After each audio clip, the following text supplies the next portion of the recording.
What's going on, ladies and gentlemen? Welcome back to DiabloCast, your Diablo 3 podcast. It is Friday, May 11th, 2012. We are just a few days away from the official launch of the game.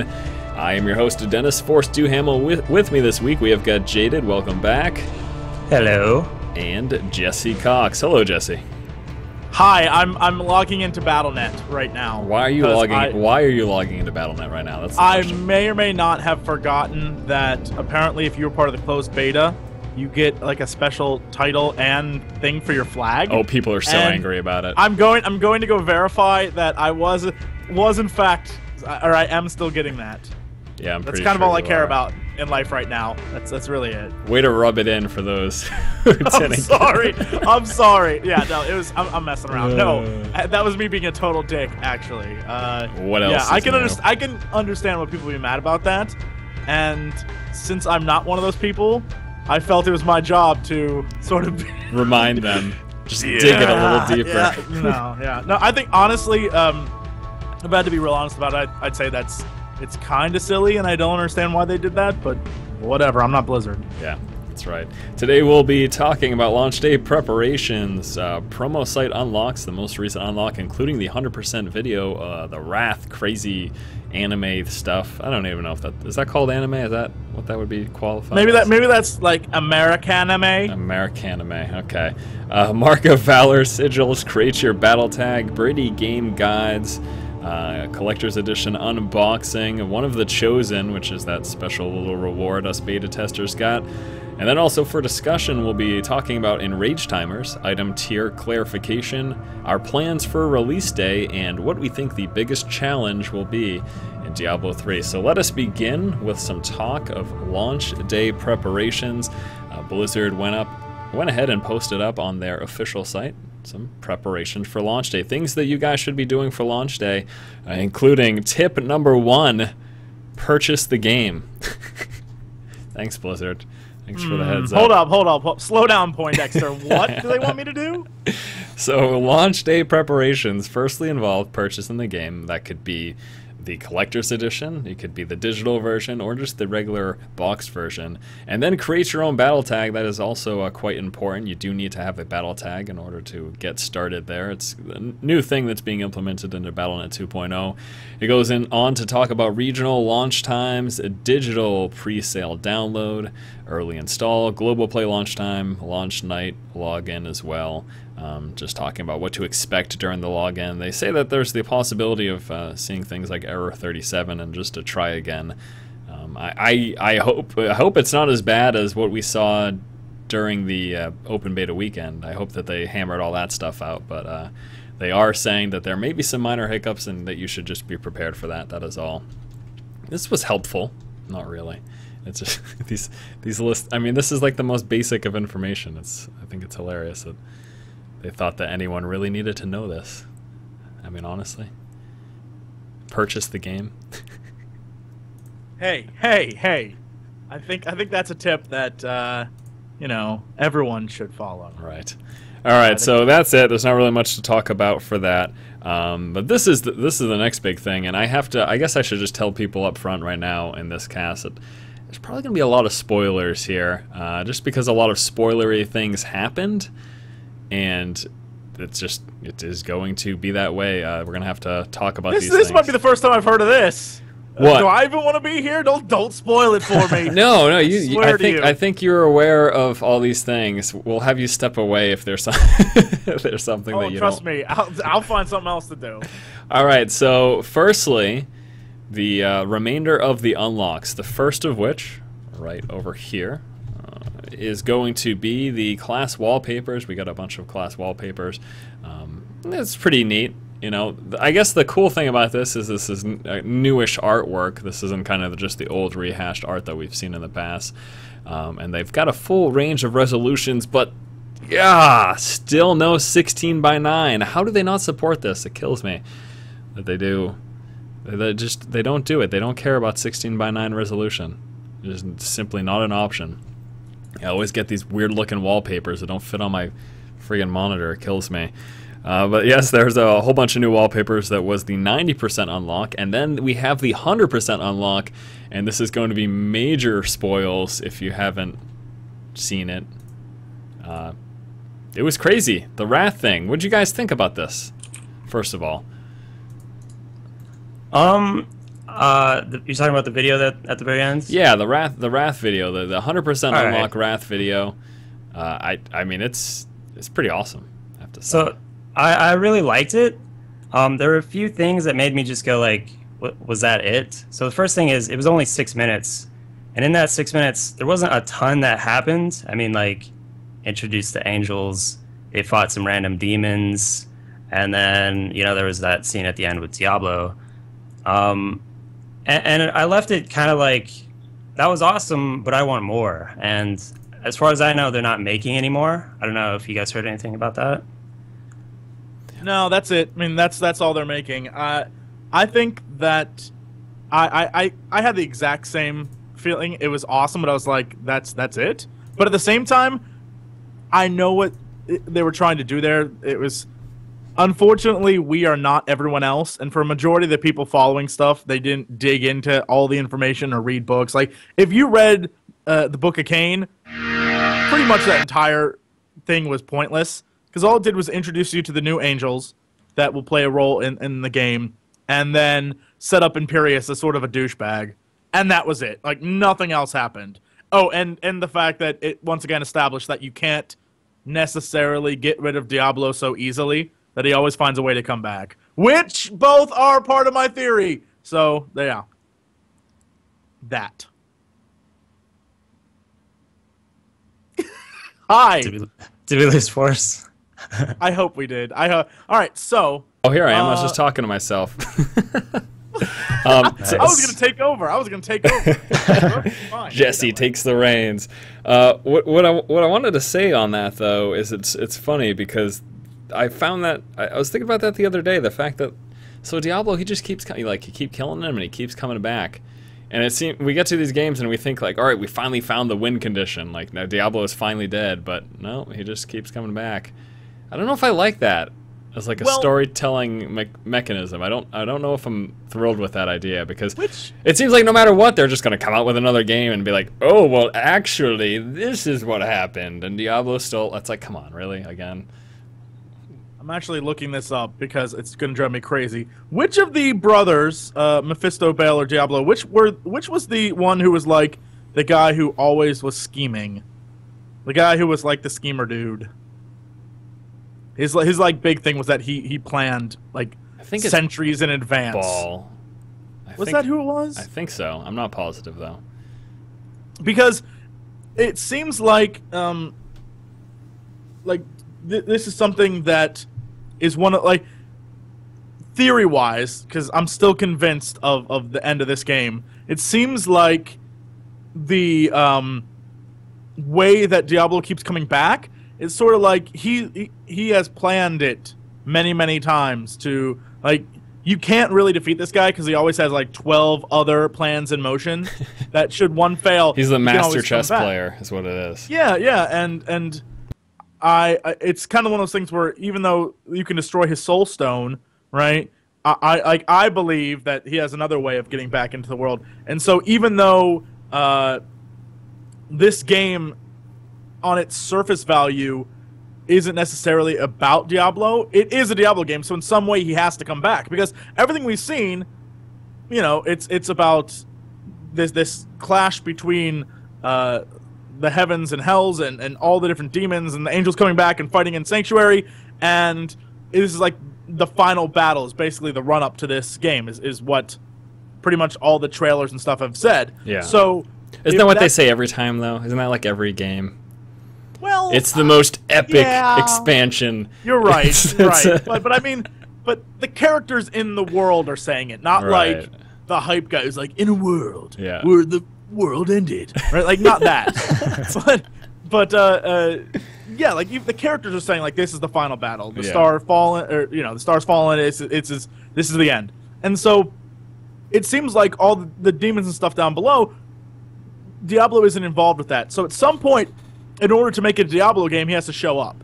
And I'm thinking whatever it is at the end, which will probably lead in knowing Blizzard's new strategy of rather than make one giant game and then have an expansion, it's make one game and then have 2 extra expansions. Yeah. And so like the StarCraft theory where it's human, then Zerg, then Terran, then Zerg, then Protoss. In this case it'll be like story 1, then because apparently there's 2 more expansions coming. So there's expansion 2 and expansion 3. Yeah. So at some point, my guess is probably the end, Diablo shows up and is like, "What's up, bitches?" And that's where it cuts off. Like that's where the game ends, and it's like, "See you next expansion." Right. And I'll just flip my desk and See you 12 years from now in Diablo 4. yeah. But I mean, it seems like because you see Diablo in the cinematic trailers, right? Like, or at least a clip, and so at some point it happens, but. Yeah, I mean, I don't know. That guy keeps living through stuff. And just for like a frame of reference too, we were talking before the cast. The events in this little animated short here are like from the Eternal Conflict, like thousands and thousands of years ago, like way before Diablo 1. So they've been killing Diablo just for the longest time. Yeah, I mean, they even say like just keep him chained, and we'll have one of the primevals down. Right. And, Imperius is like, whatever, slash, like right through his body. And he dies. And he's like, well, see you in a little bit, guys. Like, he isn't even concerned at all that they just killed him. He said, like, he's like, I'll be back. The plan's been set in motion or something like that. Yeah. It's Which then goes to say, like, if that takes place millions and millions of years ago, then back then he would have had all this planned out for, millennias leading up to the end of the world. So really, now that's why I'm sitting here trying to Google this thing, trying to find out. I guess my problem with this whole like consistent reincarnation or whatever we want to call it is I think it's just kind of a cop out, and you keep killing him and they can just keep bringing him back. Doesn't really matter. Like, well, the game is named after him. I mean, he's got to be in his own game. Like, could you guys imagine Diablo 4 without a Diablo in it? Oh yeah, I mean, I expect him to be in the game. I just why do they have to? Why? We kill him and he keeps coming back. It's stupid. It doesn't make any sense. I don't know. Whatever. Like I said, I just think it's kind of a cop-out. That's all I'm trying to say. But yeah, I wish I had the Book of Cain in front of me. Again, an excellent resource for any Diablo fan. But in there, it literally says, it goes through like each of the prime and lesser evils and explains to you every aspect of their personality according to how Decker Cain understands it. And I'm almost positive that it says something like I found a wiki that says Diablo's evil and actions have a methodology that's best understood in the context of creating and fostering fear and terror, and that he is the most creative of his brothers and rebels in the long conquest, or whatever the hell that means. So I'm almost positive that in the Book of Cain it says something along the lines of Diablo is like a master manipulator, and so that's how he gets to where he needs to freak the crap out of people, like with his terror and stuff. Because as far as I remember, Baal is the Lord of Destruction and Mephisto is hatred. So I don't think either of them qualify as the guy who would be a master manipulator. Because those two are just, yeah. So that's interesting. I'll have to look that up. My lore nerd-itis is kicking in, and I need to know answers to this. figure it out, Jesse. I will. Yeah, it's fine, whatever. Anyways, the point is that the video is pretty cool, despite like the storytelling mechanics of having someone constantly come back to life every time you kill him being frustrating to some people, myself specifically. I guess it was fun. It was neat. I mean, again, it was just a fun little bit of eye candy before we actually get the game. Yeah, I mean, it looked beautiful. I like the way they sort of did all the different angels. I think especially again back to Book of Cain, especially using what they had in that book. Lots of room for plot development in Diablo 3, so I'm kind of excited. Yeah, absolutely. All right, the Mark of Valor sigils, the things that were being unlocked throughout the Heroes Darkness Falls, Heroes Rise mini-site action thingy, they're now finally all unlocked, and you guys can go there up until May 18th and get them if that's something that you're interested in. I have to be honest, I haven't even gotten all these things. I didn't go about doing it as it was happening. I don't. No, neither did I. Do you care to get this? Is this something that you're gonna do before you have until May 18th to do it? Are you gonna? Does this matter at all to you? This is for those flags in game. Yeah, you get little basically new icons. They're called sigils for your flags. And I can do that after the game's released? May 18th, so a few days. So really, my level of caring is once I get the game, if I feel like, oh my god, everyone has the same flag as me, then I might do it. Yeah. But other than that, I don't really. You know, it's not that important. Yeah. But some people love this stuff. Like really, they think it's just the greatest. I guess my thing with this is stuff like this is really cool. I think in a big game like an MMO where everyone can see it, you go into town and there's tons of people. But in Diablo 3, at most there's going to be 3 other people to see this in any given game that I play. And you know what, to be honest, chances are I'll probably play with the same small group of people. So it's not like they're going to care. Like if I care, I'm like, hey guys, look at this. They're probably just going to make fun of me for caring about it. So I don't know. I don't think that this type of visual thing matters so much in this style of game because it's not going to be seen by many people besides yourself. So I don't even think I'm going to use these specifically because they're kind of boring. They're just like the class. Well, yeah, you know what I mean? Yeah, and I feel like too once you get like the I beat the game on hardcore ones, that's going to be a lot cooler to have. There are much more prestigious ones that you'll switch to later. I guess it's nice to just start out with something if you don't care really. Right. And how do you get these again? Just by logging into that site? That's you just gotta go to the site and create the banner and then submit it. I don't think it takes very long. I don't think it's a very difficult process. But let's see. Go to Darkness Falls, Heroes Rise, and then you just make each of the banners for each of the classes, and then you unlock them.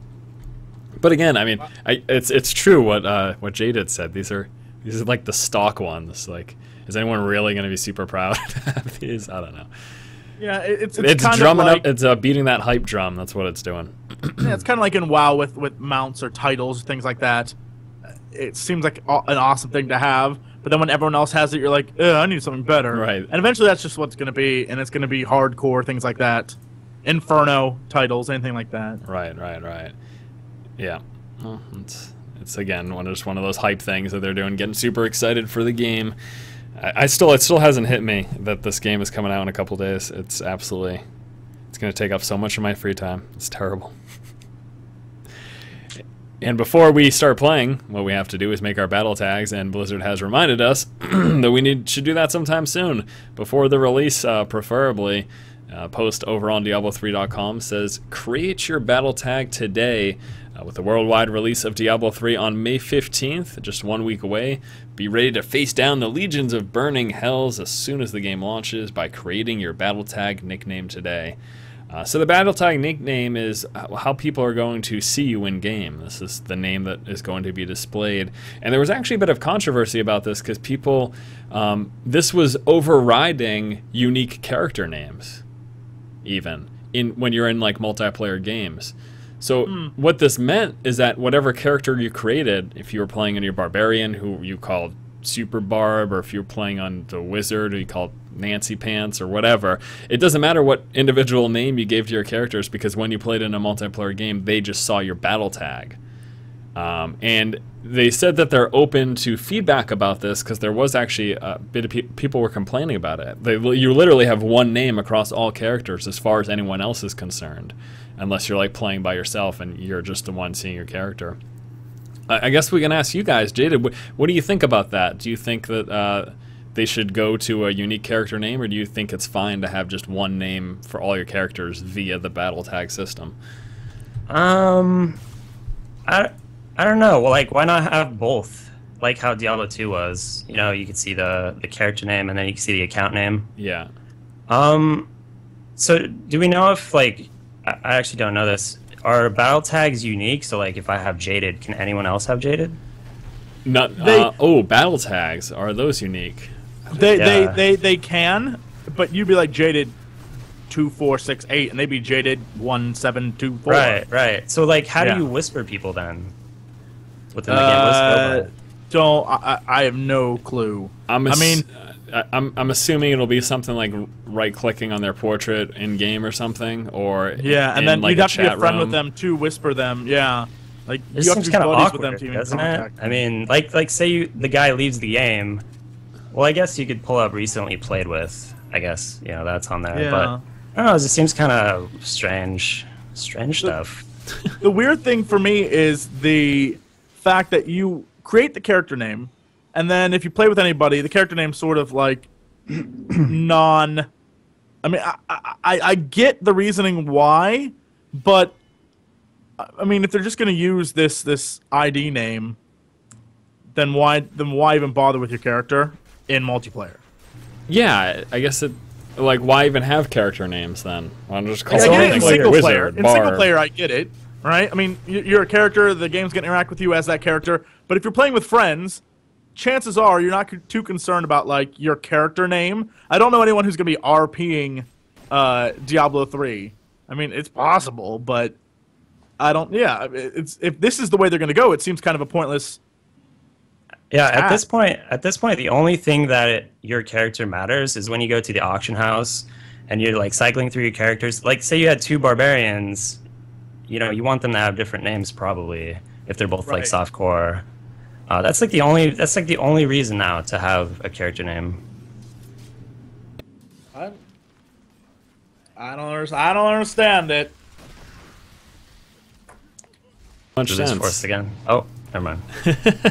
Oh yeah, I guess that's true though. It doesn't really make much sense, does it? Like, what's the point of having those individual character names? And even you mentioned like the auction house or whatever, but you can even see the characters who click on like what they're wearing. So even then, you would be able to tell which one. You'd be able to distinguish between the different ones. Yeah, that's between true. the different ones. It's weird.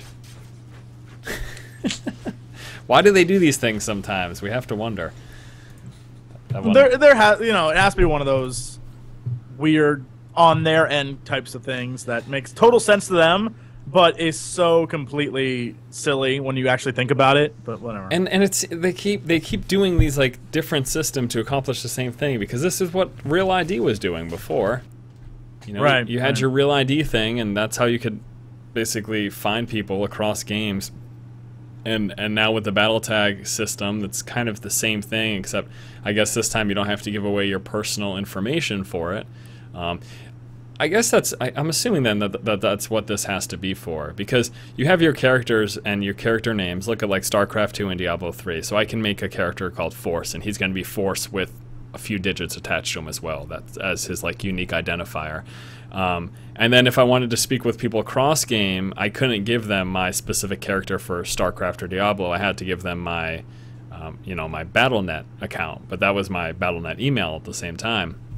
So I guess with this, they're circumventing that security thing, and now it's going to be game-wide. You have the battle tag that is used instead. So I guess that makes sense. Now if you want to speak with someone across game that you don't want to give your personal email to, you can just now give them your battle tag.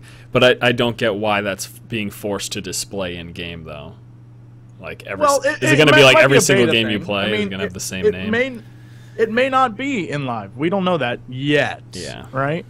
Yeah. So, well, there you go. Make your battle tag. Either way, you have to do it before you start playing. You have to make a battle tag at some point. So go ahead and do it now. You can find this post over on Diablo3.com. Let's see what's next on the list. Oh, this is a good one. Brady game guides. I think these things are stupid. I don't understand hardcover or whatever softcover. Just like physical book guides for games. I don't get it. I think we talked about this before. Like the only thing that I used to use something for The Legend of Zelda, Ocarina of Time, just to find all the hearts or something stupid like that. But that was, you know, I was a youngin' back then.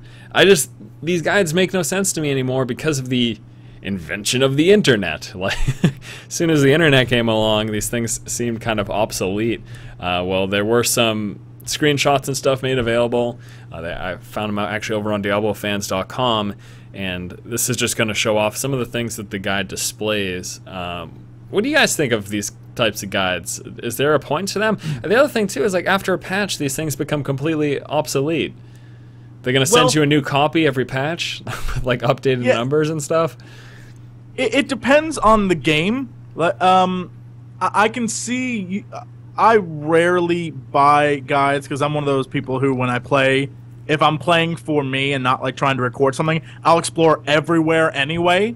So there's no reason to have a guide because if I see something, I'll try to explore it. Yeah. But I can understand the appeal of, say, if you got a Final Fantasy game, right? That's a game that's on a console that they aren't going to do any crazy updates to change the world, and there's probably hidden things and monster information you're going to want to know. Here's a guide. I get that. When it comes to like WoW guides or Diablo guides, I've never understood the point, because you're right. The game is actively changing all the time, and what's written down will eventually it'll become obsolete. So why even have it? I mean, there's certain guides that I think I'm okay with. You know, sure, if you need them, get them. But this seems like one of those things where there'll be so many wikis and you know, elitist jerk forum posts saying how to do stuff that there really isn't a need for it. I guess you're right. Nothing against Brady Games. I've used their guides, but I'm just saying, like, no, I guess in this case, I guess I was being a little too harsh there. I guess it really does depend on the game. If you look at, for example, like a single player RPG, then it kind of makes more sense where something that isn't going to really be seeing massive changes. I mean, even a game like Skyrim, sure, it gets updates and stuff, but when the game first comes out, I mean, it's not going to see there aren't going to be major patches except for with bug fixes and stuff. So I guess that this would make a lot more sense in that type of situation. No, I will say, I have a friend who got the Skyrim guide, and it may be, I think, like 1,000 pages. It's the thickest strategy guide I've seen to any game ever. It's kind of insane. At that point, I was like, what? If it's that big, you're better off just finding out by yourself. Because there's no way you're going to sit there and spend like 25 minutes reading through like 100 reading pages. Through it. Yeah. So, pass. Oh, man.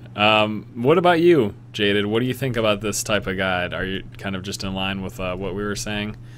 Yeah, I exactly what Jesse said. I don't see a purpose for these when it comes to multiplayer games. And, you know, a long time ago, I used to get excited for, like, little guides, you know, when you're younger. But, like, I honestly don't understand how this company or companies that make guides still exist. Like, how do they still make money? It blows my mind. I can tell you how. And this is the reason why sometimes guides, I think, are actually better for games, like I said, like a Final Fantasy game or stuff like that, where if it's an RPG, a single-player RPG, it's a lot better to have maps that are in color with stuff highlighted and locations. Because most of the time when you're looking online for stuff, either you're going to find a video where it's a person playing through it and you have to sit there and watch to the point where they get to where you're at, or you go to like an FAQ site and it's text. And not a lot of people can operate off of just like, turn right here, go 13 paces forward. Right? Like, I can't do that. So the visual of looking at a map and seeing where things are on the map, and then like the little like tips they have on the side, I can see how that's really appealing. The other day I was going through a box that I had that was marked like Jesse's old junk, and I found a Chrono Trigger, like old Super Nintendo Chrono Trigger strategy guide. And it's awesome, this thing. And so I definitely can understand why people would use that, because it helps a lot more than the speed, you know, an online guide. Because a lot of them are screenshots and text, and not a lot of like actual maps. Yeah. So that's how they can stay in business, I would assume. It's because it's a lot easier for the people who, you know, or the people who don't have internet, But again, that goes to console, right? If you have a console game and you don't have internet, this is the perfect way to do it.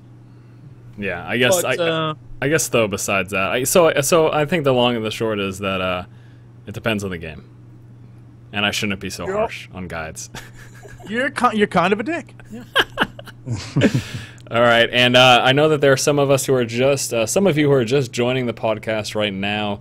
I guess there were some issues with the stream not showing up for certain people, but I think that those have been alleviated. So hopefully, everything is all set, and people are now enjoying. Nothing happened. Podcast. Force was gone for half of it anyway.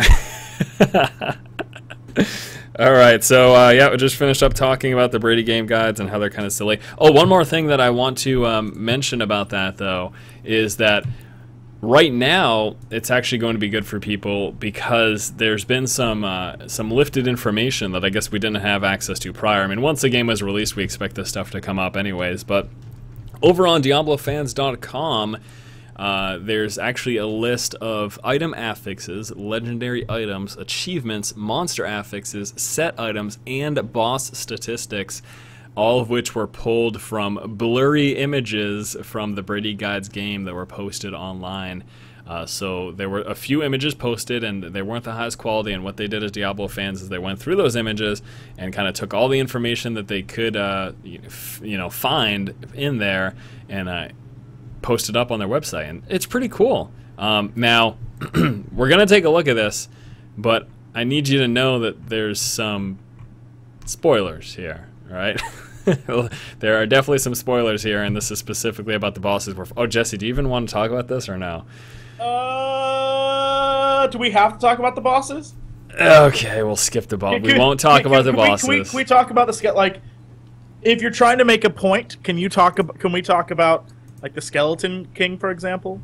Like use him if you're trying to like show an example, since everyone knows he exists. Well, basically, if you go to DiabloFans.com, if this is something you're interested in seeing, there's a list of, it's not everything, but there's a list of some of the bosses and their statistics as you encounter them through the various difficulties. So what this is going to specifically tell you is that I won't give you details and specific bosses. I actually don't have the list here for the Skeleton King, but it'll tell you the level of the boss, the HP that they have, the XP that is gained from killing it, and the different attacks that they have. Now, one thing I can say is that based on this list, there is only an increase in level and HP. I don't see anything about damage being dealt. I have to assume they do more damage, but their abilities, according to this list, are the same no matter what difficulty you're in. So you work your way up, normal, nightmare, hell, inferno, and the bosses, according to this, they're not going to change much in terms of the things that they do. They're going to be the same. They're just going to there's going to be more of everything, more health, more damage, whatever. I for some reason envisioned that the higher difficulties would be more intense boss fights, other than the fact that they're going to two-shot me and that they're going to take a lot longer to kill. What do you guys think? You want to weigh in on this matter? I almost think like the higher difficulties, and this is just something I noticed playing in the beta, I have a feeling that the boss fights are not going to be your concern.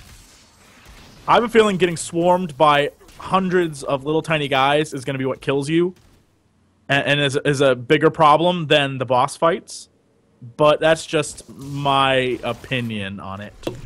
They've talked about this too, and like where the difficulty in the game is going to come from, and they said that the hardest thing is not necessarily the boss fights, but accidentally pulling like 2 or 3 packs of rare or champion mobs. They said that that's going to be the thing that is really going to make people struggle and give people the hardest time.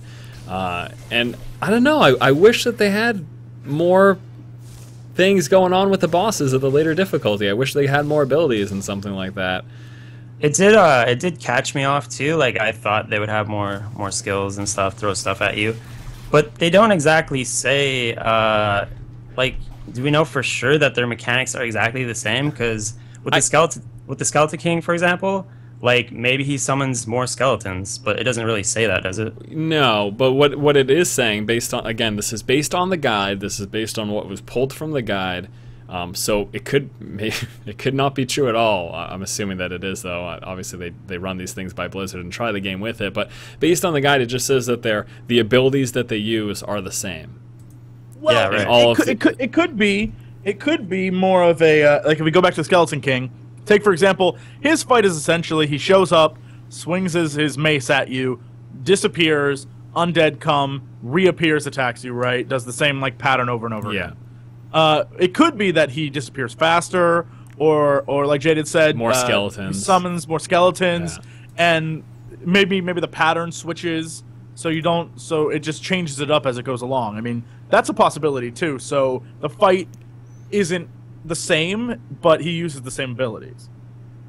I could see that then. That definitely makes sense. But I mean, that's how it does appear, and yeah, I have to assume and hope that is what they're going to be doing. More of everything. So more skeletons get summoned, or maybe he swings faster, even.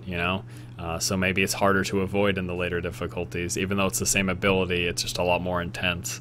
And I guess the reason that I thought something like that was going to change, or at least more things would be added, is that you take a look at like the rare and champion mobs, and how those work is that as you progress through the difficulties, they have more and more possible affixes that can be thrown on them. So we're talking about like frozen, electrified, molten. When you're first playing through the game on normal, at least what we saw in the beta, if you ran into a rare or champion pack, there would be one. So you might run into a Waller, or you might run into one of the plagued ones, or you might run into a frozen one. But as you work your way through the game, all of a sudden they're going to have 3 and 4, and I don't know if there's going to be more, but there's going to be multiple of those. So all of a sudden you have a monster that's got like frozen and Waller and increased damage and increased speed or something like that. And I think that like just looking at those generic monsters, I assumed that the bosses would also get more intense, but and they are going to be getting more intense, but I guess I assumed that there would just be more things that they did as well. But apparently that's not going to be the case, and hopefully, like Jaded and like Jesse said, they just are doing like more of everything that they're doing in general, or doing it faster or harder or whatever. I was actually the thing that I actually enjoyed looking over, which isn't too much of a spoiler, were the different legendary weapons and orbs and stuff like that. I thought that was kind of cool, because I was looking at the levels, and usually the way it goes, there's one early game around like level 10 to 16, and then there's one that's like 20 to 30, and then there's a 41, and then there's a few around level 60. Okay, which seemed kind of cool. So I like legendary weapons and all that here. Yeah. I thought the layouts were pretty clever. And of course, I was looking at all the different names. I was like, oh, look at this one. Oh, look at this one. I was having a good time.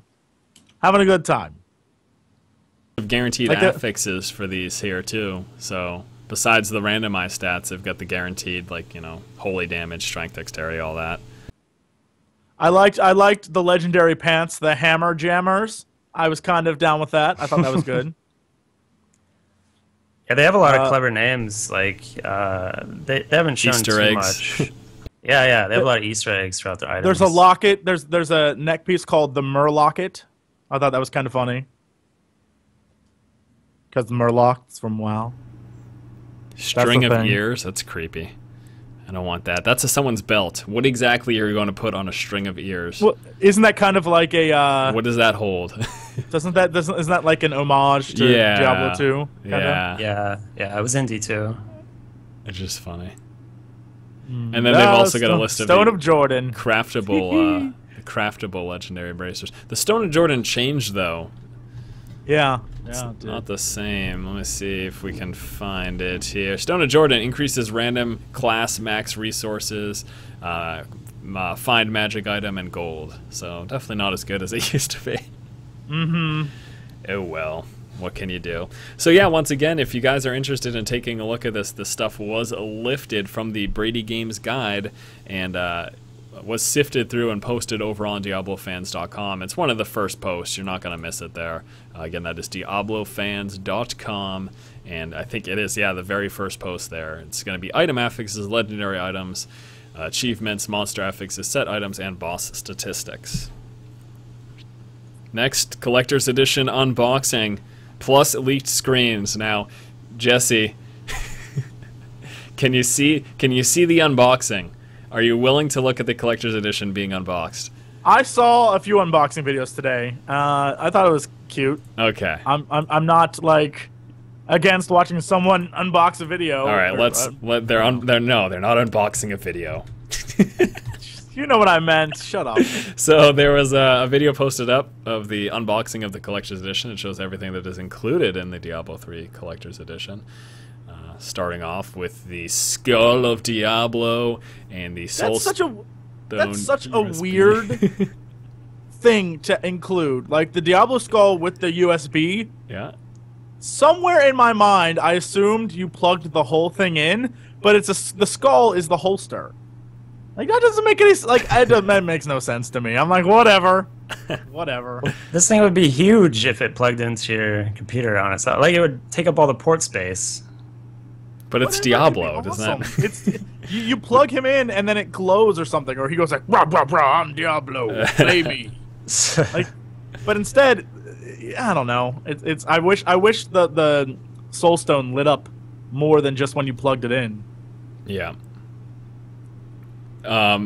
Something else that I thought was pretty cool in that one. I mean, we look at all the things like there's that USB Soulstone thing. They also take a look at the art book, the official box, and all of that stuff. The official whatever cover art, and they show off some of the stuff in the art book, and it looks like we see the Lady Diablo. It's the first silhouette in that thing. It's not like this is a mystery anymore, though. I mean, this has been kind of known for a while. Also, almost like I predicted it. Right. Months ago. Almost months like ago. Also, guest passes. Get this, though. In this one, there's 3 guest passes for Diablo 3, and there's a guest pass stowed away in the back. Guess what game that's for? Anyone want to make a guess? WoW. Yeah. Guest pass to WoW in Diablo 3. They had to throw it in there. They got to be yeah, by the way, we also have this other game. Don't know if you heard of it. World of Warcraft. Give it a shot. Here's a guest pass. So how are these guest passes going to work? Well, we're going to just assume that they work like guest passes have worked for other games, and that they're going to give people access to like a trial version of the game. My assumption is going to be something along the lines, if not exactly what the beta was.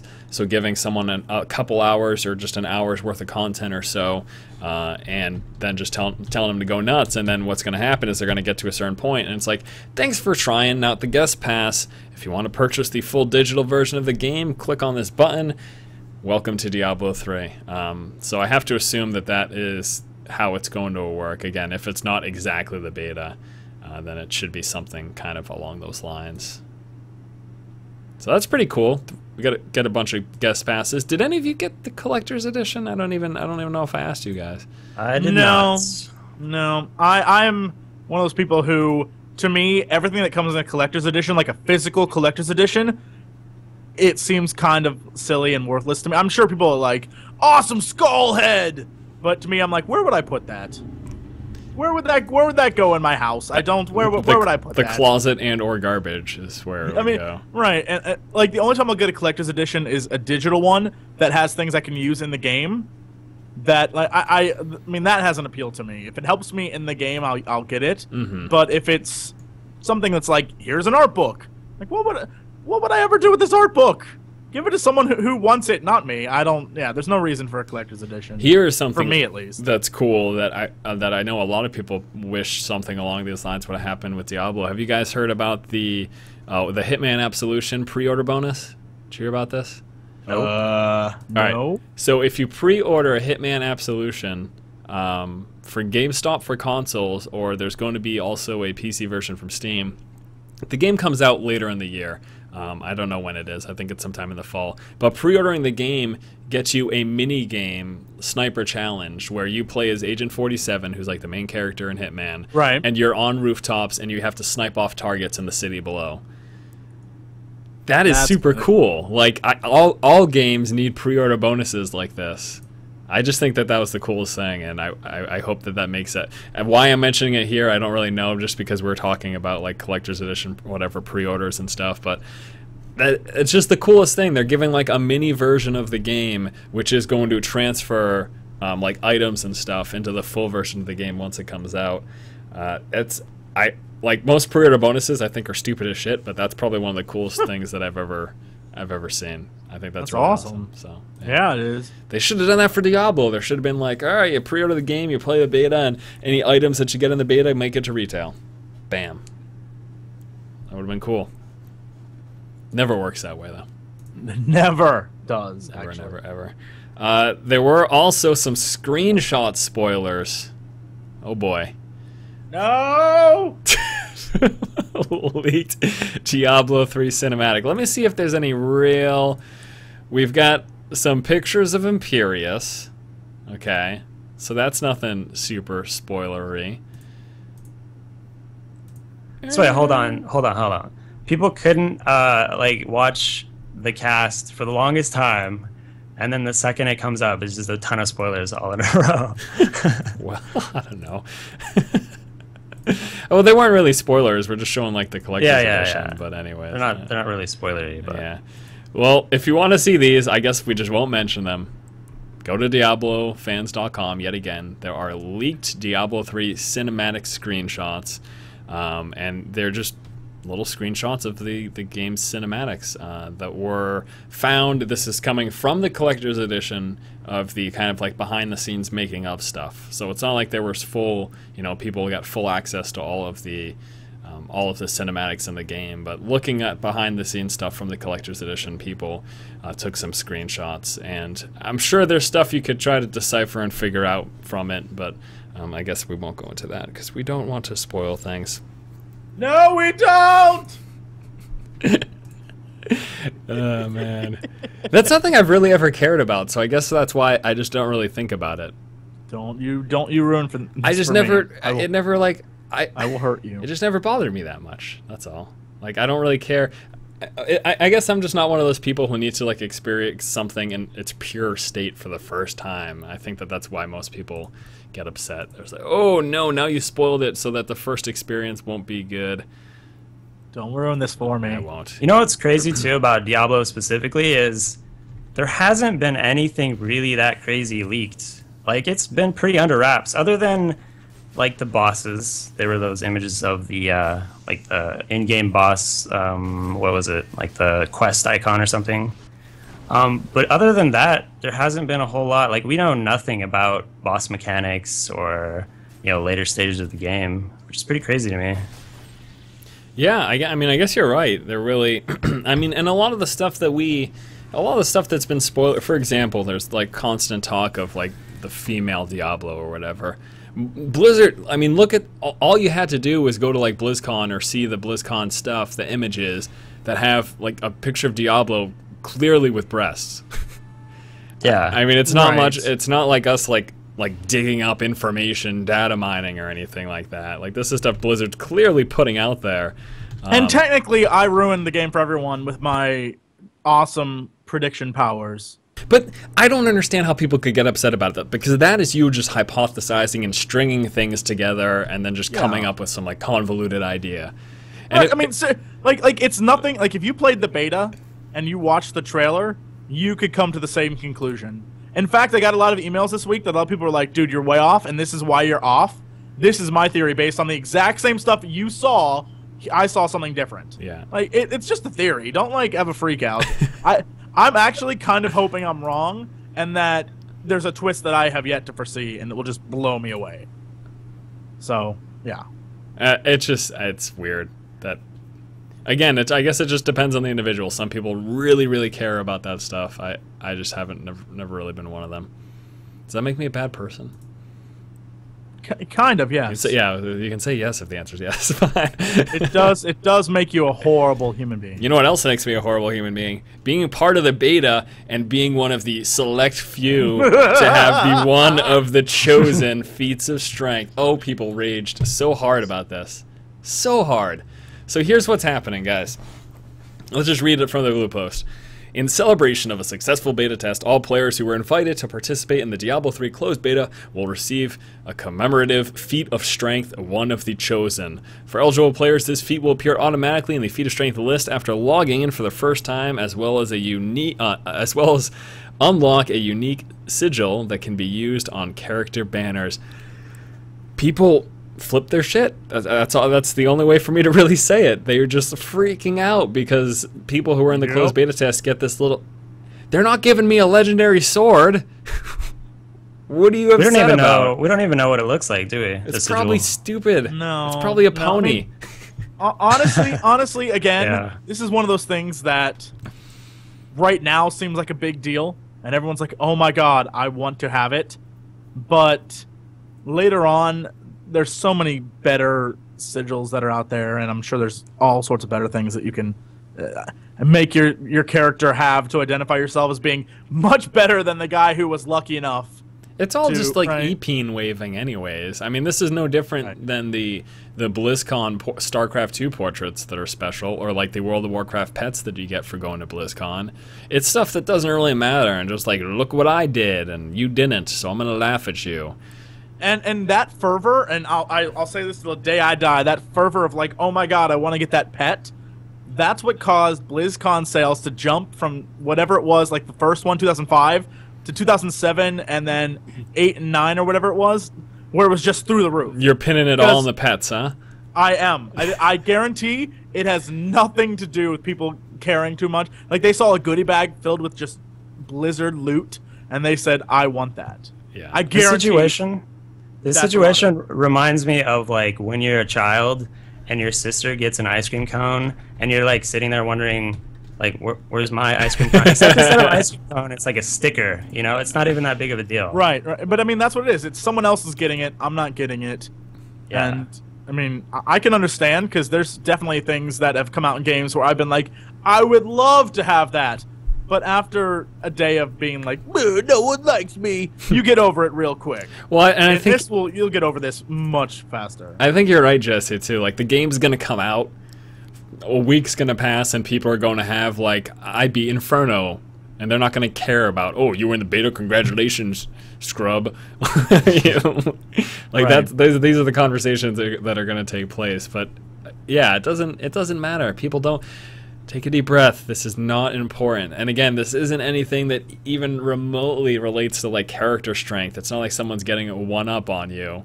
They're gonna have some banner choice that you don't have, which has no importance at all in the game. So, but I guess I mean, who am I to say this, right? I mean, I have it, so I guess it's easy for me to be like, ha ha ha, you guys are overreacting.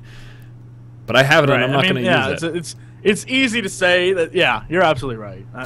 When it comes down to it, really, it is horrifically unfair, and I don't understand why Blizzard would do that. But at the same time, at the same time, it's kind of like it is what it is. It's not that big of a deal, right? If they were like, we'll give you a secret character that only your people like that can play, then that deserves like super flip outs. I have to throw this in if people are confused. This is a feat of strength. It is not an achievement. Achievements give you achievement points. Some people might think they're going to have more achievement points than me. No, the feat of strength system it's different. It's separate. You don't get achievement points for having a feat of strength. And this is what the feat of strength thing is for. Like, this is why it exists to begin with. I remember when they implemented it into WoW when I was still playing, and I was like, man, I've been playing this game since release. Is there going to be some like cool thing with that? I don't think they ever did anything like that. But the point is, like, these are things like going to BlizzCon or being in betas or whatever, going to special Blizzard events. That's what the feat of strength system is for. So you don't need to be upset about it, because it's just that's how it's designed. This is its exact purpose. It's serving its purpose right now. Again, if you want to stand out, push hardcore mode, stuff like that. Get something that actually matters, or that's actually going to be impressive. Yeah. People take it a whole lot more seriously if you come sporting that than if you're like, I was in the beta. Well, even like when I didn't go to BlizzCon, before I went to any BlizzCon and people had those BlizzCon special things, I was like, oh, you're stupid, you wasted all your money. That was just my attitude. That's my justification for being angry about it. Right. Yeah. I kind of think I believe, looking back on this, we'll say, boy, did we sound like assholes telling people who didn't get it to chill out. Like, look, we know you didn't get it and we got it, okay? But chill out, okay? It's not that big of a deal. Hypocrisy. 3 days, 10 hours. I keep reminding myself the game's almost here. None of this stuff's gonna matter. I don't even know if I'm gonna do anything after Diablo 3 comes out. I might give up YouTube. I'm just kidding. This is a super joke. Alright, time for discussion. Getting down to the nitty gritty here. First of all, I want to talk about Enrage Timers. There was discussion, confusion about Enrage Timers last week. People didn't know what they were, what they did, what their purpose was. There's a whole bunch of blue posts that went up just kind of explaining how Enrage Timers work. Let's just talk about it at the most basic level. First of all, what is an Enrage Timer? Well, what an Enrage Timer is, if you're familiar with RPGs, if you played WoW or whatever, if you come up to a boss, and it's a way of checking progression and making sure that people who don't belong in areas because their characters haven't progressed enough aren't going to be able to beat it, or at least it's going to be hella difficult to beat it. And what'll happen is after a set amount of time, I don't know if there's like, if it's going to be the same for every boss, like maybe 5 minutes or whatever. I'm assuming it'll be different depending on the boss and whatever. But after a set amount of time for a boss, if you have not killed him yet, he enrages. And what happens is when he enrages, things become more difficult. He'll be doing things quicker. An example that was given, and this wasn't exactly true, but this was just an example that Bashiot gave. He said, let's say, for example, if you're fighting the Skeleton King, and after 4 minutes, if you don't kill him, he starts spawning 3 times the amount of skeletons. That's just an example. It could be the case that if you don't kill him, his health doubles. He attacks 4 times as fast. You know, there's all different things that they can do, but what's going to happen is once X amount of time is met, if you haven't killed him, the game is saying, all right, well, if you haven't killed him by now, then you probably don't have enough gear or you're not high enough level to belong here, so we're just going to guarantee that you die at this point.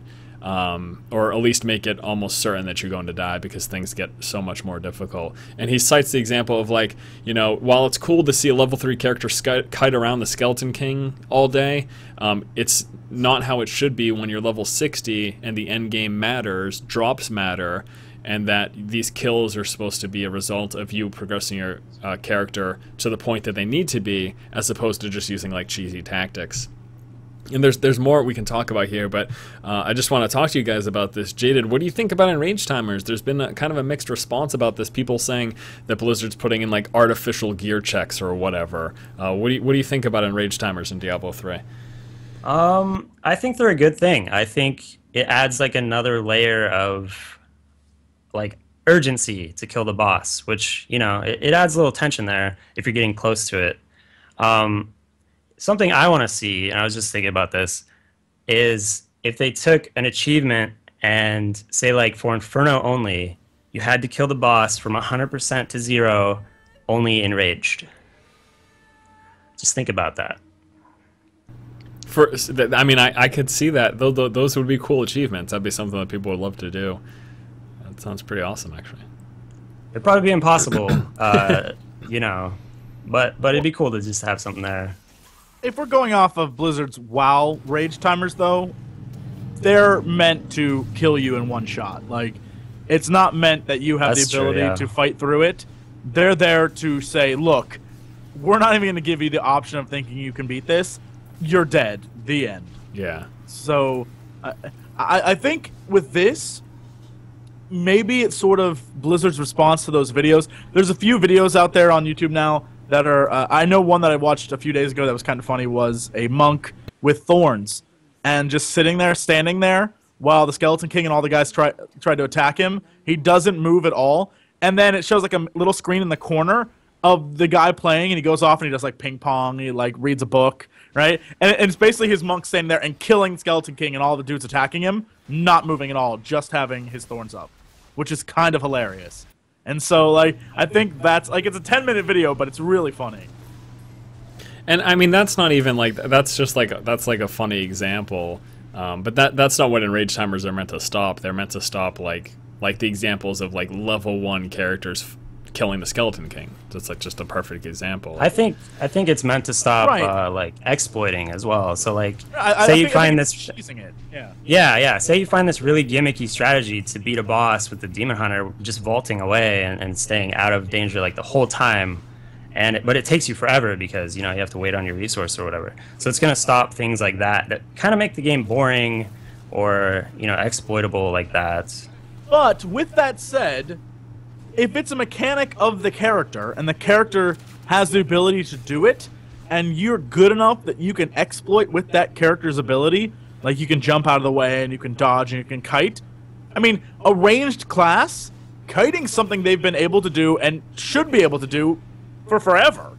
I mean, that's one of the basics of their class. Well, sure. I was just giving an example, like with the Demon Hunter, where you would have to wait on your resource to come back, so you're like constantly. I don't know. It was a bad example. Okay. No. It's okay. I was just harassing you, saying that you were wrong because I just don't like you. No, I mean, yeah, it's. I don't know.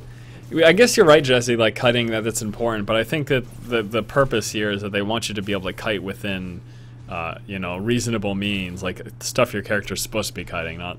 Because I think what they're also trying to prevent here is people from, for example, beating Inferno after a couple weeks due to these types of things, where they shouldn't be able to do it gear-wise or anything like that. And if they're taking a million years to beat a boss, they're like, all right, well, you're not going to be able to beat him now. All of a sudden, here, boom, 3 times more skeletons. Good luck vaulting around those. Like, I think that's kind of the idea. I'm okay with Enrage Timers. I understand their purpose. I understand that it's a gear and progression check, and that what it's trying to stop as well. And that's not to say that I haven't tried to do exploity things in games before, like be in areas that I don't belong to. Because I've always found it kind of exciting. I always thought that was kind of neat to do stuff like that. Right, yeah. Like, finding secrets that you shouldn't be allowed to find kind of has that sort of, mischievous kid feel. I mean, or being able to kill something that you shouldn't be able to kill. And it's just, I don't know. I think I understand why it would be in there, and I get it why it's in things like WoW fights and stuff like that, because there's a sense of urgency. And I mean, you could just, if you're in a huge group, you could just stack healers and you could slowly damage the fight and out heal any damage you're getting. Like, I get that, but in a game with only 4 people where there really isn't a healer class per se, it doesn't seem like it would be necessary. Like, having an Enrage Timer does sort of set an artificial time limit that you have to do this by, and I get what they're trying to do. I just don't think it's necessary here. But all right, I've got a blue response to your statement, believe it or not. Because someone said... They already responded? So someone said the exact same thing that you did. They said, what's up with these artificial barriers to progress? And and the response was, yeah, you're right, these are barriers. But they said, I don't know why you have to throw in artificial as it's a negative. It's a video game, Jesse. It's all designed and artificial. Zing! They gotcha. Thanks for the response, Blue. If there's if there's a natural or organic way to stymie someone's attempt to cheese their way through a boss kill, I'd be happy to hear it. So I'll let you mull that over, Jesse. You can respond to this blue post. Every room has collapsing floors. Every room, every boss room has collapsing floors. The end. You're welcome, Blizzard. Natural and organic. Someone even responded. There's just it's so funny. People get so bitter about stuff. Someone said, "Oh, you got to farm up tier gear before you progress. Hello, boring MMO structure." And the blue response was, "Not a big fan of Diablo, huh?" I think that's funny. It's true. I mean, that's what Diablo is. I don't know. I know there's a lot of people who are new to the franchise, but Diablo is about farming gear. Welcome to the game. Like, if you don't like farming gear, you don't like Diablo. Yeah, I mean, seriously, at its base core, Diablo is a story-driven RPG that if you're there for anything but farming gear, you can see it all in one pass. Spend a couple hours, then you're done. The rest of the game is farming gear and killing the same stuff but at harder difficulties. Yeah. That's Diablo. And that's, I mean, it's a dungeon crawler. That's all dungeon crawlers have ever been. I think some people don't even... I know, in fact, some people, the very casual followers to the game, don't understand the difficulty progression either. I've had lots of people ask me, okay, so what happens here? You play through the game in normal, and then you go to Nightmare, so there's different levels, right? It's no, it's the same thing, it's just more difficult. And they're like, wait, so you just play the same thing over again? Yeah, it's Diablo. I mean, I understand that there's people new to the franchise, but if you are new and you didn't understand, that's how the game works. You're farming gear, you're playing through the same content over and over again. and people would say that that's boring, but you also have to factor in the fact that the levels are randomized. So you're not, you know, that level's not going to look exact, with the exception of like towns and major path progression, like story progression areas. For example, the start of the game is very linear in nature, with the exception of the randomization in the dungeons. But besides those areas that are linear for story reasons or for introduction to the game reasons, like the beta, the game's randomized. So you're going to go places and they're never going to look the same. You'll encounter random dungeons. Monster packs aren't always in the same locations. They're all randomized. You know, you get rare and champion monsters. That's where the replayability becomes fun, and that's why it's not boring to do the same acts and the same, I'll call them like zones or areas over and over again, because it's not really the same. It's different. So there's your crash course to Diablo. You're welcome. Yeah, the game, again, like I said many times before, the driving force for the game, there's only two real reasons, actually maybe three. There's story, you're playing it because you want to see the story and continuation of it, and if you're new to the franchise, then you really don't have much investment in that. Then there's the item collection, and then there's which is like the hunt for items and finding rare items and showing off your rare items and, you know, trying to one-up the other people. And then there's the multiplayer sort of, I'm with friends, we're blowing up monsters, this is awesome. It's kind of like, if you think about Left 4 Dead, right? Really, Left 4 Dead, like Left 4 Dead 2, for example, you're just running through shooting zombies, and that's the game, right? There isn't much to that game. That's kind of like Diablo. Yeah. You're playing with friends, killing stuff. The game's what you make out of it. And a lot of people love the Left 4 Dead series because it's as simple as that. You kill stuff, and you're with friends being silly, killing things. And it's like this game. And like the combat is fun, and obviously there's the whole loot lust as well. I mean, there's a reason people were super addicted to this game and are going to be super addicted to this third installment. Like, the combat is really fun. The loot lust is really, it gets you. That's just like the game is designed to kind of rope you in with randomized drops. You know, you don't farm a boss and get X pieces of gear. Like, it's random. So sometimes you're going to get, one of these times you might get like the best weapon in the game, which either means you're going to kick a lot of ass or you're going to make a ton of money on the auction house, you know, or up to $250, I should say. That's kind of a bummer, I have to be honest with you. I guarantee items would sell for more. I think that's why we're going to see third-party sites selling stuff.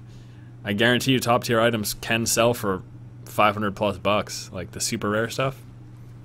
Absolutely, it's gonna happen. I can see that. All right, one more bit of clarification here that we want to talk about before we go on to our release date plans and wrap this thing up is item tier clarification. Some people are still confused about how loot works in this game. Loot distribution, the way it looks, basic items, and then like legendary and set items. So the basic rundown is like this. It used to be 18, it's now 16. There are 16 basic visual tiers in the game. As you progress your way in the first difficulty from Acts 1 to 4, and then through the additional difficulties through Normal, Nightmare, Hell, and Inferno, as you move through, there are more and more visually, I guess, appealing pieces of gear that can drop for you. That's what's going to happen. So you progress from the visual tiers 1 through 16. Now that doesn't mean there are just 16 helms in the game, or just 16 chess pieces, or whatever. These are just visual tiers. So this is a very basic example. It's not exactly like this. But let's just say in Act 1 in the normal difficulty, there is one visual tier of gear that can drop. So whenever you get a helm, that's a basic item, it'll have one visual distinct look to it. And then let's say you go into Act 2 and then you can get the second visual tier. So all these items will drop and they'll have randomized stats on them, but they'll all look the same as you're within the tiers. And you keep on moving up and you're eventually going through Inferno difficulty and you're at the highest tiers. And it is the case in Inferno difficulty that each act has its visually distinct piece of gear that can drop. Again, the stats are randomized. You're not guaranteed to get the exact stats for any single helm, but visually it's going to be distinct per each act. But prior to that, it's spread out a little bit more. It isn't just one visual tier per act. But I mean, people, I guess it is kind of confusing when you try to explain it. But yeah, it's just visual. Now, on top of that, these are like the basic items. And sure, they can be magical and whatever. These aren't just like common or white items. But these are just the base items in the game. They have their 16 visual tiers. And then on top of that, there's also legendary and set items, and they have their own unique visual pieces as well. So I guess, I mean, if you look at, like, let's just say real basic, like, let's just say, like, the first visual tier is, like, cloth gear, and the second visual tier is, like, leather, and then chainmail, and then plate mail. That's kind of how it is. There's 16 of those spread throughout the game, plus legendaries, plus set items for visual stuff. And again, the stuff is like randomized. The stats aren't the same. So you could have like a tier 1 helm that you have that's really good for your barbarian. It's got a ton of strength on it, whatever. It's got like vitality and stuff. That's really cool. But let's say like a visual level 2 tier helm drops for you, but it's got intellect on it. Sure, it's a visual level 2 helm, but it doesn't do your barbarian any good because it doesn't have the stats that you need. You know. Now let me ask you guys before I wonder what the viewers thought. Does that make sense? Does the way I explained it make sense at all, or? Yeah, I think so. So that means no. Not at all. It's kind of hard to explain, but I don't know. I think I did a decent job. Well, let me ask you then. How do you think it works, or how would you explain it? No, you explained it correctly. I mean, that's when it comes to the items. There's 16 different looks, like visual looks, but each of those looks could have all sorts of crazy different stats on it. Right. Like the one you get could be completely different from the one that I get, even though. And it's not even could. It like will. It will be different. Yeah. You know. But the looks will be different, or will be the same. But here's the deal though. When it comes to the actual 16 of those items, I'm pretty sure. Let's say the last 6 of those 16 will be incredibly difficult to get. Like, I know a lot of people are thinking like, well, so what? Everyone's gonna look the same early on, and maybe if you just do a bunch of runs of normal, sure. But the more difficulty, or if you go hardcore, then you'll start to see items that not everyone has. And yeah, because I mean, not everyone's going to be even playing in the higher difficulties. You know, like they specifically said not everyone is going to be able to play through and beat Inferno. It's not going to happen. And that's just the case. And again, like, let's just say you go to Act 1 Inferno and you get like the visual tier level 12 helm. That doesn't mean it's going to be good for you or even an upgrade, because the stats that are randomly rolled on that could be terrible for your character compared to like an earlier piece of gear that you got. Right. And then also, depending on what character wears that piece of gear, those visual tiers, it looks different. So a tier 1 helm visually looks different on all 5 of the character classes. Depending on who equips it, it's going to look differently. Right, and I mean, because it will say, like, when you get it, and a lot of people probably experience this in the beta, it'll say, like, leather pants of the eagle or something, right? Yeah. And you can equip that to any character you have. Right. It does, I mean, it will when you have it in that character's inventory, it'll look a certain way, but when you equip it, it will look how your character class would wear it. Right. So it's kind of a difficult thing to talk about. I guess that's why it's so hard to explain, because like Yeah. on top of the different tiers and the fact that there's all randomized stats that can possibly drop for all these different tiered gears, you add on to the fact that each of the character classes has a distinct look depending on who's wearing it. The same helm is going to look differently if I put it on my barbarian. It'll look differently on my wizard, my witch doctor, my monk. You know, it'll all look differently there. So it's just yeah. There's going to be a lot of gear, and I don't know why people are worried about it looking the same, because there's more distinct look. There's a lot more distinct looks here than there were in Diablo 2. I can't wait to see all the unique and the legendary, or the legendary and the set items. Like, those are going to be their own thing, and that's going to really differentiate people and probably make you look ridiculous with your sets. And then you can also dye gear too. There's item dyes in the game as well, so you can change the color of your gear on top of all of that stuff. I don't think anyone's going to be looking the same. It's just, yeah, I don't think so. There's so many variabilities. It's just so much randomization in this game that not. not going to happen. But it's pretty cool, and hopefully that helped explain it a little bit. Again, it's kind of difficult to explain. I hope that makes more sense, though. The basic items, they've got their 16 unique visual looks. That doesn't mean you're going to get the exact piece of gear, though, because all the stats are randomized. And then you've got the fact that it looks differently on all the classes, and you still have the legendary and set items, which are going to look the same on all classes, as far as I'm aware. Like the legendary and set items, they have their set look. It's just kind of the base gear, the tiered gear, that has the distinct looks per character. That's crazy. I can't wait to get gear. So excited. All right, so again, we're 3 days away. Let's talk about it, guys. What are our release day plans? What are we going to be doing? First, not even just release day. Let's talk about our release week plans. Jaded, what do you think your week is going to consist of next week? How do you envision this going for you? Diablo is launched. You have the game downloaded. You sit down and play. What happens across the span of the next 7 days after that? Well, you had brought up something about release day doing something, which we haven't really nailed down, right? No, yeah, I don't. There's been no official. I'll say off the record for those of you listening to DiabloCast. We're probably going to be doing a live stream for the game, and I guess that this is going to be. It's going to serve two purposes. If you can't happen to get the game on launch day, maybe this will be something fun for you to watch. Or if you just want to be entertained while you're playing Diablo 3 and listen to us talk about just stupid stuff, and as we go through our trials and tribulations, and that's something that can happen. But yeah, we'll get an official announcement soon. But as far as I know, you guys are on board.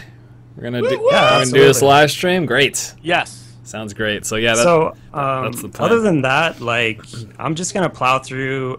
And I'm like 90% sure I'm gonna play a barbarian. I know, Force, you were planning on that as well.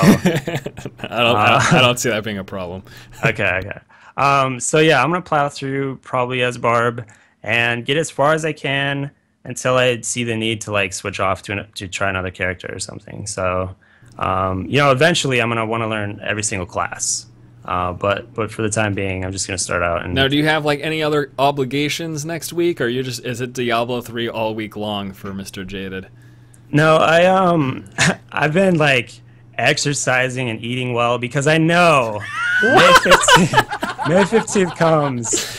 And there's just this is the only reason, right? This isn't like a life change. It was just for the that was Diablo amazing. Yes. No. The funny thing is I've been doing the exact same thing.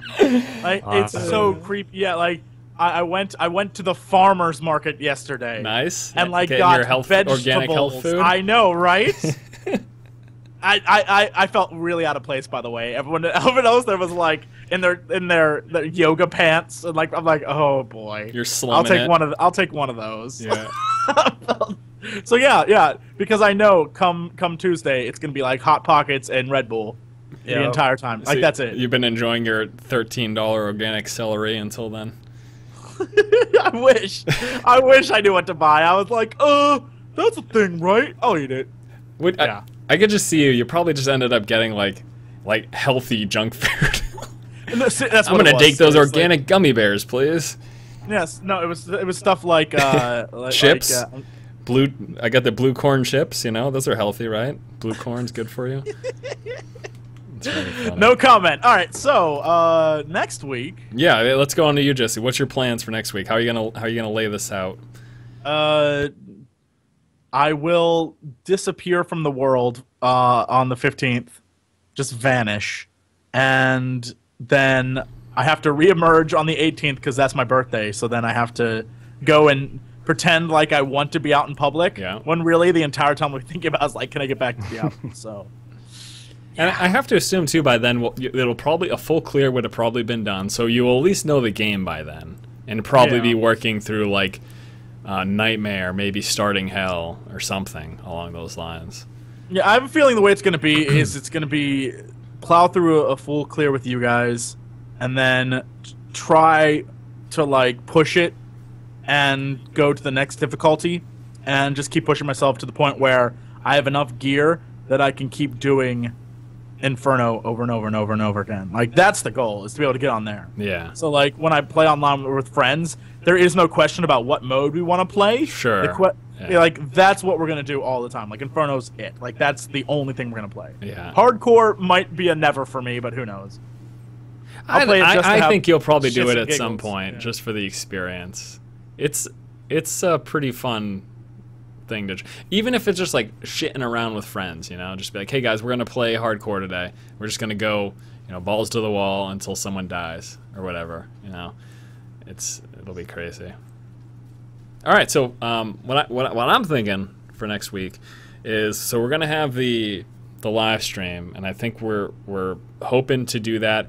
We haven't nailed down the time yet. I'm thinking possibly the second servers go live, but we gotta just make sure everyone's schedule is gonna work with that, or their sleep pattern or whatever. So we'll let you guys know exactly what we plan to do for the live stream, but that'll happen. You know, that'll take up a good chunk of all day Tuesday. And then throughout the rest of the week, I think it's probably going to be more or less the same thing where, you know, I'll be busting my way through the difficulties. I'm still going to want to do this YouTube thing. I'm probably still having to make videos and all that stuff. And I don't know, like in content, we'll have to see what people want, if anything. But maybe just in the later difficulties, talking about like strategies for boss fights, because I'll probably end up having to do something like that or whatever. But yeah, I'll probably just keep playing and try to work my way up into Inferno as soon as possible. Because like Jesse said, I think that's the thing. You're going to get to this place where, you know, I've got a ton of different friends who are going to be playing this game. A lot of my old WoW buddies, my college friends, stuff like that are all excited. So the cool thing about Diablo is it's just one of those things where, you know, once you get to level cap and you start farming gear, you can just play with any of your friends and it's still going to be a good experience for you, you know. You'll still be getting gear, and whether or not it's the best stuff to sell for you, if you're all level 60, you know, either you're still farming hell for gear or you're trying to, you know, slowly work your way through Inferno. So it's cool because in a lot of games that have like this progressive system where you're leveling up a character and getting gear, there's definitely like discrepancies, you know, between like where you're at and what you can do with your friends that feels like it's valuable for you, like for your time. Not just that obviously you enjoy playing with your friends, like that's part of the value, but I think that's something else that's cool about Diablo 3 is that you can, once you're all level 60, you can just play with anyone and it's still going to kind of feel good and be worth your time as well. So yeah, just trying to get to that level as soon as possible so I can chum it up with my pals. It'd be great. It'd be a lot of fun. All right. I am so excited. I know. It's unbelievable. This weekend I'm going to be away. And I think that's even better because maybe it'll keep my mind off of it. And so like Monday will come, I'll be like, oh my God, we're almost here. Like 24 more hours and it's here. And Are you flying somewhere or are you driving? No. I'm going to visit friends and family for the weekend, Mother's Day business, and hang out with some of my college friends. Go, you know. So are you flying or are you driving? I'm trying to figure out which would be more driving. funny, if your car broke down or if your plane got canceled and you couldn't get back to play it. I'm not sure which would be I would more take a humorous, bus but if my car broke down. that'd be a story to tell. Like, why'd you take a bus? I had to play Diablo. I've been there with games before. I've done some crazy things to play video games. All right, let's wrap it up with some questions. This is the last DiabloCast before the game. That's something else that's before the game launches. I still plan to do DiabloCast. So if people still want to listen to talk about Diablo, we're still going to be here. So chatting it up about the game. I do wonder too what we're going to talk about. I think it'll probably just be like, because there's still going to be updates, but I don't think it'll be as super crazy frequently as we saw like pre-launch. If it gets to the point of like World of Warcraft updates, which I don't know if it will, but those happen so often, like you could talk about them all day. So yeah, it's true. I'm sure there's going to be a bunch of community stuff, especially within the first few weeks to a month, like people, you know, first breaking Inferno, or you know, maybe there's going to be some fights that people get stuck at that can't really, you know, it's like super hard to get past, and we can talk about that, and that'll be fun. All right, first question: will Blizzard implement special events like putting unique monsters in the game, having to clear a dungeon in a certain amount of time, or even change the look of a dungeon by putting a snow theme on a holiday Christmas? I don't think there's going to be holiday-based things, but I wouldn't be surprised if we had special events like the Ubers in Diablo 2, like just some crazy hard boss fights that take a certain set of circumstances to unlock. I can see that happening. Also, didn't they say that they were in fact like speed runs are part of achievements? Yeah, aren't there a few achievements that are speed runs? I don't know, but I would not believe that. Like that seems like that's something that they would do. Yeah, like I think on the achievements there's a few that were listed as you had to complete an objective in a certain amount of time. So, yeah, I think that's gonna happen.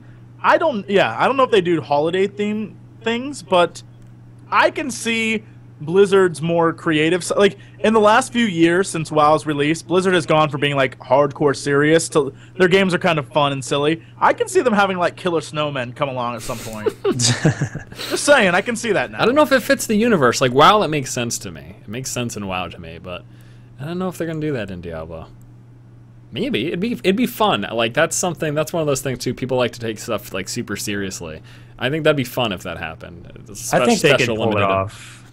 I don't see like the whole entire world like turning to snow or something for Christmas. I want to point out for the record that Dennis just said this is Diablo. It's not serious. It is serious. Completely ignoring a level filled with killer cows. Oh, speaking of that too, the speculation like that secret level in Diablo 3 is going to be rainbows and unicorns. In case you were wondering. Like that's the speculation. Like our secret cow level for D3 is going to be a rainbow unicorn level. This all goes back to jokes about the game being like too cartoony and Careberry when when people are complaining about the graphics nonstop and the visual look of the game. So I think that they've kind of took it and run with it because they had those BlizzCon shirts of the rainbow unicorn. The Diablo. That's actually. The impetus of that was way back when they very first announced Diablo 3. That they were like, we don't have a logo yet, so this is one we're using. And so that logo's been around for a long time. So I wouldn't put it past them to have like a ridiculous unicorn level, which would be kind of fun. I feel kind of like a dick because I cut off Jaded there. Sorry, I had to get my point across. Dennis is a fool. Is what my point was. Yes, Jaded, what you're saying? Memory of a goldfish. Damn it. But to the point of the ponies and stuff, I don't think they could replace the cow level. I think it would have to be something extra or like, something different than the cow level. Like I think the cow level will most definitely be intact. Why? What's your reason behind this? That they need the cow level so desperately? Wouldn't there just be like a huge outrage if there wasn't cows? Like I don't know. That's just something that's so set in stone for me for Diablo. I don't know. It's yeah, I don't know. Maybe there'll be like a cow unicorn hybrid. I don't know. And for people who are like cow level, what? It's kind of a big Blizzard thing. So big that in other games, cheat codes involve typing in stuff like there is no cow level for like invincibility and stuff. So yeah, I mean, like it's a big super deal. high level Easter egg. Like other games do that, so it's a Blizzard elitist Easter egg. Only the coolest know about it. Only the coolest. That's yes, right. Exactly. All right, next question here. This is kind of fun. Some people have been saying that they have got their girlfriends to play Diablo 3 during the beta. Just wondering, did your girlfriend play at all? I'll ask you guys about female significant others. Mine is not into video games, and I'm cool with that. Like she does her thing. I do mine. Do you guys get any of or do you know any girls who weren't into video games that started playing because of this? And this is not. I'm not saying there are no female gamers. I'm just saying that's not our relationship. We don't bond over gaming. Because of this? They started playing because of this? That's what this guy's stating. He's stating people have gotten their girlfriends into gaming from Diablo 3. I guess that's Blizzard's goal, right? To push the casual, non-gaming market? I would say no. If this is, that's a rarity. He's a lucky fella to have a woman who got into gaming because of Diablo and not something like, I play Angry Birds, right? So, good on him. Jaded, anything? I'm forever alone over here, so I don't really have input. Someone make him a sad GIF or something. This is just like Diablo's forever alone face, like. Oh man. Well, do you know anyone then, Jaded? Yeah, I have a lot of friend girls who play Diablo, but they didn't get into gaming because of Diablo. but they're definitely excited about it. Well, I guess this guy's situation is special and unique. How wonderful is that? Maybe it was because of the unicorns and rainbows. She saw those. Yeah, she knew. She saw that and she was like, I like ponies. And she played and she's waiting for the pony level. Well played, Blizzard. Yes, well played. Some theory crafting. Since you guys played the beta, I'm wondering what class you think will be the most OP one for a PVM solo, both in the beta and your thoughts on the game as a whole. Ooh, solo. PVM solo. There's a lot of people saying that the Demon Hunter is supposed to be really, really strong. Yeah, for I would agree with that. For PVM solo, I think it just really has to do with the split resource system. I mean, you might think, like, I always think of spellcasters as super strong when it comes to soloing PVE or PVM gear, but I think the problem here, you look at like the wizard front loads a lot of damage, and they've got an infinite resource because the arcane power regenerates so quickly, but also you can find yourself in situations where you're kind of out of a resource. I guess people are just assuming that the Demon Hunter can kind of circumvent that. What do you think, Jaded? What do you think might be the strongest? If this is complete guesswork, obviously. Yeah, like I have no clue, but I think Demon Hunter is up there because of the vault mechanics. You have so much mobility, like there's so much traversal that you can do with the Demon Hunter, especially early on where it's not going to be as dangerous. Yeah. So I think you're just going to clear through normal like really fast. The Demon Hunter has the fastest movement with vaulting numerous times in a row. Because Vault doesn't have a cooldown. All the other character movements, quick movements, have a cooldown. So I mean that's really good for escaping kind of hairy situations. You can vault. I think it's 3 times in a row. If you're at full discipline. At the beginning of the game, yeah. I think later you'll be able to maybe do it more as like you get runes, and also there's the I forget the name of the skill, but it refills your discipline. Right. Yeah. There's so Demon Hunter you can has do that 3 as well. and then refill it. Do 3, and like it's always going up as you're doing this. So you just have never-ending mobility. It's pretty insane. Yeah.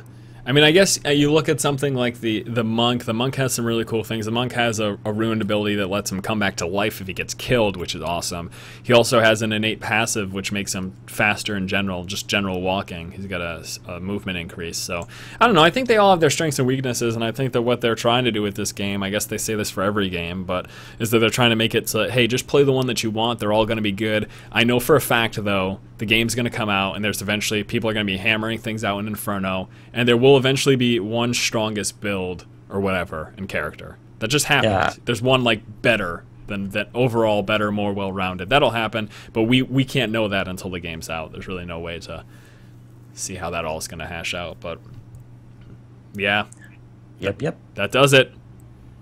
One more, not even a full week. What am I even talking about? What are we, like 3 days away? Saturday, Sunday, Monday night. Monday night. My gosh, man. Guys. What a long, strange trip it's been. Is that what they say? Is that the phrase? Yep, that's what they say. That's what they say. All of them collectively. Collectively. All of them. Alright guys, thank you so much for watching this episode of DiabloCast, the final DiabloCast before the official launch of the game, but not the final DiabloCast ever. I think some people assumed that once the game came out, this would stop, but no, we will still be continuing DiabloCast, so be sure to tune in next Friday. Should be exciting, actually, because we'll have had the game in our hands, and actually, wait, no, Jesse, you're going away on the 18th? What is that? Friday? Yeah. Alright, so... It's my birthday! So, yeah. I don't think it'll be a better show without me. I don't think Jesse will be there, but hopefully next week we'll see the full return of the crew, and I can't wait. It's going to be a great time, lots of fun next week, lots of lack of sleep, lots of terrible nutrition. Stock up on your health food from, what is the place called, Jesse? The farmer's market? It's the farmer's market. It was just something down the street. Get all that farmer's market stuff. Don't! It's a ripoff. Buy locally too. That's important. Store. Support your local businesses. Just go to your grocery store and get some like apples. You'll be okay. Just not even. That's my health tip. Not even cinnamon apple cider. Just get some freaking apples. It'll be okay. All right, guys, thank you so much for watching. Have a lot of fun next Monday night and or Tuesday. We will be doing a live stream of sorts. An announcement will be coming later. And again, we will see you next week on DiabloCast. For Jaded and Jesse, this has been Dennis. Diablo 3 is here. We'll see you guys next time. See you guys. I'm so excited. Yeah. I'm not going to sleep at all. I will get no sleep next week. Good. That's how it should be. I don't think you can. Like you'd have to change your sleep patterns to like really take advantage of it when it comes out if you're gonna play right when it hits.